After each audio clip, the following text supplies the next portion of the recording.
அதுலயும் அவர் தான் இருக்கிறாரு. அதுக்குள்ளேயும் அவர் இருக்கிறார். அசம்பிளியில அவர் இருக்கிறாருல்ல. அவரையும் சேர்த்து சொல்றாருன்னு எனக்கு தெரியல. ஒரு ஆக்கப்பூர்வமான விமர்சனங்களை வளர்ச்சிக்கான விமர்சனங்களை வைப்பது என்பது நல்லது. குறிப்பாக வந்து இன்றைக்கு இருக்கின்ற தாவேக அரசு ஆக்கப்பூர்வமாக மாண்புமிகு முதல்வர் ஜோசப் விஜய் அவர்கள் எப்படியெல்லாம் வந்து தமிழ்நாட்டை வந்து வளப்படுத்த வேண்டும், வலிமைப்படுத்த வேண்டும் என்கின்ற அடிப்படையில் அவர் செயல்படுகிறார்கள். ஆகவே ஒரு நல்ல விதமான விமர்சனங்களை முன்னெடுக்க வேண்டும் என்பதுதான் எங்களுடைய பார்வை. தையூர்ல சார் வாலிபர் ஒருத்தர் பிரவீன் கொலை பண்ணாங்க. சொல்லி ஆணவ படுகொலை சட்டம் கொண்டு வரணும். இது வரைக்கும் அந்த என்ன லெவல்ல ஏற்கனவே நாங்க வந்து இது குறித்து சட்டப்பேரவையிலே நான் வந்து பதில் சொல்லியிருக்கிறேன்.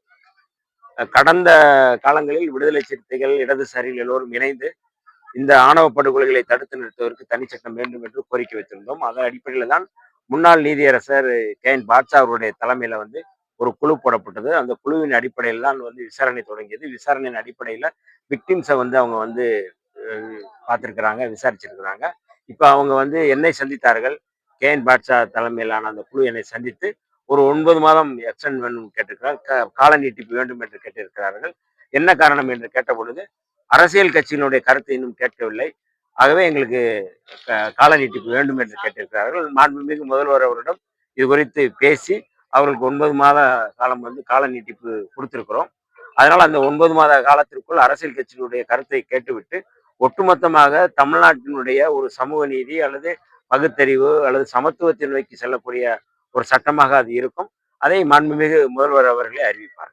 சார், இப்ப ஆளுநர் ஷானவாஸ் தொடர்ச்சியாக தாவேக அரசு மீது குற்றச்சாட்டு பண்ணிட்டு இருக்காரு.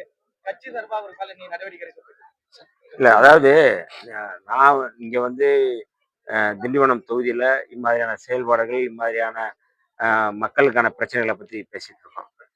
கட்சி ரீதியா வந்து இருக்கிற எங்களுடைய தலைவர் அவர்கள் அதுக்கு வந்து பதில் சொல்லுவாங்க. கட்சியில இருக்கிற வரை நாங்கள் கட்சியில இருக்கிறாரத்தான் நாங்கள் கருதுறோம். அவரை விடுதலை சிறுத்தைகள் எல்லோரும் நேசிக்கத்தான் செய்கின்றோம். எங்களுக்கு யார் மீதும் வெறுப்பு இல்லை.